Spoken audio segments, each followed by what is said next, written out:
one or the other. It's either 20 out of 25 or 14 out of 26 and never anything in between. And then reading comprehension, like I said, I can never get past the 18 mark. Gotcha. Okay. So a couple thoughts. One is that everyone's scores fluctuate to some extent. We can minimize that though. And a range of 14 to 20 correct is a big, big difference. So I'd want to look at what's going on when you get a 14 versus what's going on when you get 20 correct. Okay. Because that's too much variation, right? So I'd look at where is the placement of the section in the exam overall. If it's in the context of a timed exam, do you need time to get warmed up? Do you get fatigued towards the end? Or if it's just an individual single section, I'd look at what can we do to get you warmed up? Or are you getting thrown off maybe? Like, let's say question number 15 gave you trouble and you're still thinking about it while you're solving 16, 17, 18, 19. That could be a whole string of wrong answers. So let's start there. Do you ever notice strings of wrong answers in the sections that you do? I think I have, especially even not just with like logical reasoning, but especially with a logic game. I know that there are times where I've gone through and like 1, 2, and 3, I'm like, I know what I'm doing. Maybe I had to like guess on one because I didn't want to take the time to figure out between the two answers because I was approaching like my 8.5 minute mark and I just needed to move on. But if there was a game that I read and I was like, I don't even really know how I should be setting this up, I skip it and go to the next one, but I'm still thinking about it. I'm still like, oh man, like, I don't know how I'm going to get that one because it's like a bump in the road. You know what I mean? So I do. I think another thing is that we talked about last night with logical reasoning is that the first 10 should only be taking 10 minutes, that if you spend more than 10 minutes on the first 10. And I think that that's something that I started going against the more that I was studying. I think in the beginning, I was like really pumping through them. And then I was like, oh, I should be more analytical of what I'm trying to read here. And then I don't get to do the last 4 or 5 because I've spent way too much time on the first 10 making sure they were correct. So I think that those have been 2 issues that I've had. Totally. Yeah, it's good to hear about both of those there. I mean, definitely makes sense you would have a cluster of wrong answers in logic games if you just didn't get that game. There's also time invested in setting up the game, taking a look at that paragraph in the rules, then saying, you know what, I'm just going to come back to this entire game later. Of course, it could stress you out knowing that you haven't yet secured that game and that something was a little bit off or off-putting about it. And then you got to come back to it later. So I would say, how about just trying to tackle that game in the moment? If you're going to attempt all 4 games anyway, why not just do them in the order given? Yeah. So that's my thought about the logic games. Just tackle those. And then if you notice a trend, I think you said grouping matching. Was that the game type? Yeah, I don't know if yesterday was just like a bad day or, I just consistently wasn't getting, I was only getting half credit or maybe 1 more, or was getting 2 out of the 6 right. Like I specifically wrote down like the Hindu deities one that you have on there. Like I just was not getting that one. And I don't know if it was that I didn't understand a specific rule.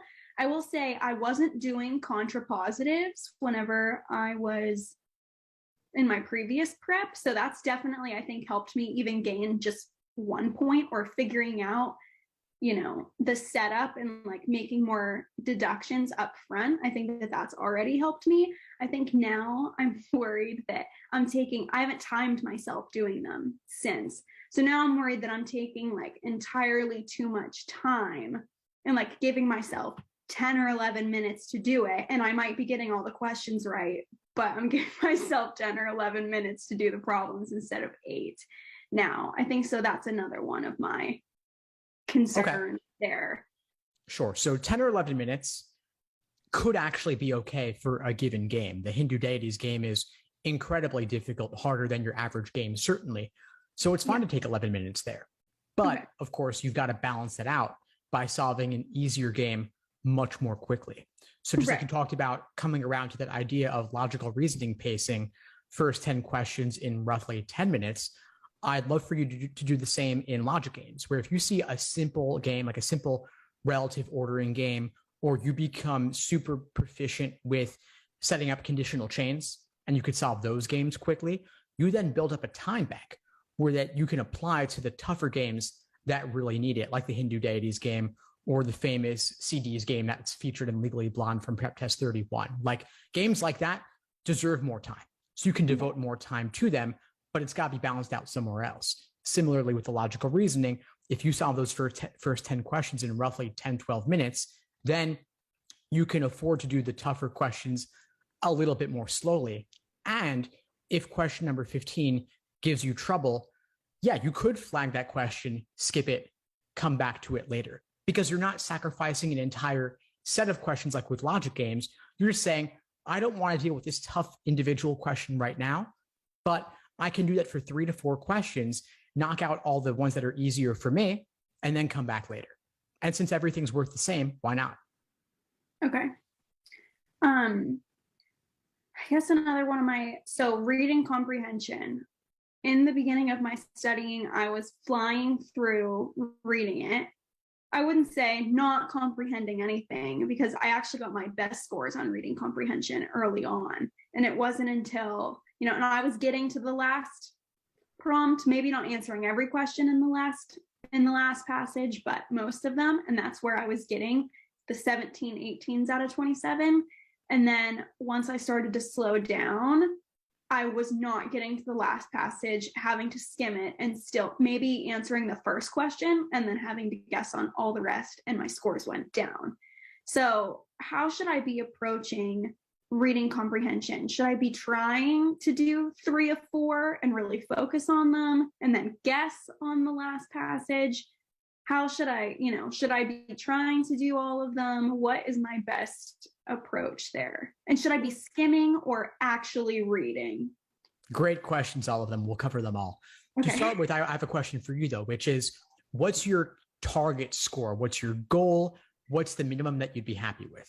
So minimum, I would like to be above a 160. I'm trying to be realistic in the time that I have. And I think that achieving a 160 I could have been capable of doing that prior had I gotten, 3 of my best scores on one exam, because that became consistent, right? Where it was 2 really good scores, 2 really not so great scores, and below what I would normally get. And I feel like that's why I canceled out and I was always getting a 155. So my hope is to get at least a 160. I would love a 165. Obviously anything and beyond would be great too, but low balling between a 160 and a 165. Okay, that's a solid goal, and you can definitely get there between now and the February LSAT, especially if you implement some of the things we talked about related to adjusting your pacing a little bit, and also being okay with flagging a few questions in LR, skipping, coming back to them later so that you avoid getting bogged down. I also want to help you avoid getting bogged down in reading comprehension. You mentioned that you used to do better, but once you started slowing down, you ran out of time naturally. And there can be an adjustment period where when you adopt a new technique, as you're thinking through it consciously every step of the way, you start overthinking a little bit. And then while you should be spending roughly 2.5 to 3 minutes or so on average just reading the passage, if you start implementing every single technique and start applying every strategy simultaneously, then you can end up spending 6 minutes on the passage or more. And then, of course, you're not going to get to all the questions because you can't devote 20 seconds per question. Right. I'm not saying you're doing all of those things, but I'm just pointing out some common mistakes that students often make when they try out a new reading comprehension approach that they've learned from someone else. So tell me just how that feels to you. Which parts of it feel true? Yeah, so I think in the beginning, I was really just reading through the passage. I would highlight some things that I felt like seemed important. But then when I started not doing so well, I don't know if I even felt myself change my approach of handling the passage. But once I started doing progressively worse and getting lower scores than that 17, 18 that I was getting in the beginning, I then started to try and counteract when I went back through to read the questions that I missed and try and understand why I missed it. I would see that it was almost silly of me. And it's because past, like, paragraph by paragraph, I wasn't identifying what the main idea of the entire paragraph was. And I was just, again, just trying to get through it. So then I started trying to adopt in practice where I would read a paragraph, write down a few words or a sentence for each paragraph of what it was talking about and what the main idea was. So if I got to a question that was asking about something specific, I knew what paragraph it was in, or I knew where to go back, or I knew where I would find that information. But obviously, like, that takes more time. I'm stopping reading to write something down, then going back. So, I don't know what the best way, some questions, they felt easier because I was like, oh, I remember reading that now because I took a second to like think about it before I moved on. And then other times, then it's going back and looking for it. So Gotcha. I don't know what the middle ground is there. Definitely. Okay, so let's talk about skimming versus reading deliberately and reading for structure. Skimming definitely is not the way I would go. You're not reading this like you would read an online article or a news article, for example, just looking to get the main point, and you can trust topic sentences and closing sentences and trust that there will always be some kind of thesis statement at the end of the first paragraph. It doesn't always work that way. I recommend that you read deliberately, though, looking for the main point, scanning, looking for the author's opinion, looking for the viewpoints presented. Focus specifically on those, knowing that they can appear anywhere in the entire passage. Some paragraphs might just be a ton of details that you flag as evidence, and some might contain a quick summary of the main idea, then you really want to hone in on that. Okay. So I recommend that be the only note that you take. If you're going to write anything down, just write down the main idea, which is the author's opinion. Okay. That alone is all you've got to do. It takes time to write things down. It takes time to read things. And not all of what you write down, if you were taking a more of a summary approach, not all that's going to be useful even. Okay. So I recommend just getting the main idea down and then knocking out all of the general global questions related to it, like main idea, primary purpose, author's opinion, tone, okay, title, those kinds of things. The details, the evidence, that's where I would speed up a little bit. So-called okay, skimming, people might call that skimming, where I'm just noting where it appeared. I'm getting a sense of what the topic was, what vocabulary they used, but I'm not going to try to digest or absorb all of that fully because it's meant to be on topics that your average pre-law student is not familiar with, things that hardly anybody's ever heard of. That's totally fine. You can go back and deal with those when and if there's a question related directly to it, but otherwise just remember, okay, well, that was in the third paragraph. There's a lot of evidence there. And you'll go back and find it when you need it. Okay. You brought up local and global questions, and so I want to relate that to logic games. That's not something that I had identified in my previous studying and preparation. So I know that we talked about last night, just when we were off topic on logical reasoning, about approaching the local questions first and then doing the global ones, and that they might help you, figure out the global ones after. So local questions or global questions being must be true. Is that like, what other questions, I guess, are global questions? Sure. So I'll give you a very general guideline, easy to follow, to always tell the difference. Global is open-ended, just saying okay, what. They start with what typically, or which one of the following must be true, or which one of the following could be true, or which one of the following cannot be true.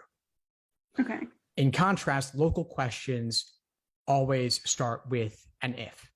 If X is in slot 3, comma, then what must be true, or what could be true. So the if is your giveaway. It's local. And yes, I do agree. I would start with those. Okay. Do knock those out, build up or draw any hypotheticals related to those. And those will help you later solve the general global questions that you should then solve later. And then you can refer back to all your hypotheticals that you've drawn as well as the correct answer to the initial orientation question. Okay. So that's the guideline. I apologize. I do have to sign off in a couple of minutes. That's okay. I'm sorry. I have you. No, not at all. Not at all. No, I'm enjoying our conversation, and I think it's valuable for both of us. So I'm happy to go as long as I can. Sure. I think one other question I have for you in logical reasoning is that I'm reading the prompt of the question before I'm reading the question. Totally fine. Is that okay? Totally that's my personal preference too. Okay. Yeah. Because I just want to know like what I'm looking for when I'm reading it, because I feel like if I don't, then I like am going back. So I just wanted to make sure that wasn't like a waste of time or anything. No, for sure. It's totally fine. No, I think you're asking the right questions. You're on the right track. I'd say try adjusting the pacing a little bit like we talked about. I think it's the biggest takeaway I would have for you, just pacing across the board and figuring out your strategy when it comes to flagging or skipping things, getting comfortable with that. So as you do more timed sections and full length exams, test it out, try out different approaches. I mean, what works for you may not work for someone else and vice versa, especially with reading comp, which is more personal than other sections. And if you attend the reading comp classes or watch the ones in the archives, you'll see a lot of different techniques. Some people do detailed notes with spreadsheets as they're reviewing. That may not be for you, and that's fine. But you just figure out. For me, I write down nothing at all, and I just hone in on the main idea, and that's enough for me. Others like to write down a little bit, and that's okay too. So do you think in my preparation, I'm doing the foundational videos right now. Do you think I should be sticking with those? Should I be going? Is there some other place that I should be looking where you think would be most beneficial for me specifically, like in the prep that I've done? Yeah, sure. So foundational is a given, just to make sure that you're not missing anything with your foundation, that you know the proper approach for each question type in each section. But for example, you mentioned reading comp as an area. I would look at some of the reading comp deep dive videos I've done where I really get into analyzing the passage text to make sure I understand it fully. Because if you don't understand the passage or if you don't get the main idea, the questions are a lost cause. And that sometimes on like the tougher ones for me, that would be science, for example, I wouldn't know what they were talking about. And I would need to use my own different tricks and techniques to simplify it a little bit. I would also look at some of the logical reasoning workshops where I break down the Socratic review method in depth to show you how to fully extract all the value from any question that gives you trouble. Because every question you get wrong is an opportunity to learn something new, to figure out which unique tricks and traps you're prone to falling for. So you can avoid making those mistakes again. I'll send you a couple of links later today as for some jumping off points in that workshop section. Okay. Perfect. Well, thank you so much, Steve. I appreciate it. I'm excited to see the progress that I'll be making here in the next week and beyond. So I guess one final finishing question is, when do you think I should be taking a timed practice exam again, like in one sitting? Should that be like a next week thing? Should that be the week of the exam thing? Now that I'm doing all it, because I will say, like, I mean, I finished the week 1 logic games in 3 days. Like, I've spent a lot of hours and I did every practice problem. So I've spent a lot of time trying to, get ahead since I don't have a full month. But, I don't want to be cranking too much where I'm going to be missing another crucial part of what I should be doing before the exam. A great question. I really sense your dedication here on this. I think that it's not too early to do a practice test within the next week. You can also build up to it. Maybe do a timed section or 2 timed sections back to back. Start with that. Then do 2 timed sections, 10-minute break, 1 more section. And then finally, so basically 2, then 3, then 4. And then know also that your first practice test does not reflect your full potential, because you'll learn a lot more as you keep doing practice tests. But it's good to expose yourself to the pacing and endurance. Yeah. Okay, perfect. Well, thank you so much. I'm sure I'll be in touch either via email or reach out. Text with more specific questions later once I get some more studying under my belt. No, for sure, Leigh. It was great to meet you. Keep in touch. If you need anything at all, reach out. Great. Thank you so much. Thanks for tuning into the show. Please subscribe if you haven't done so already to be notified of new episodes as I release them. And feel free to reach out if you need anything at all as you move forward with your prep. I'm happy to help however I can. In the meantime, I'll wish you all the best and take care.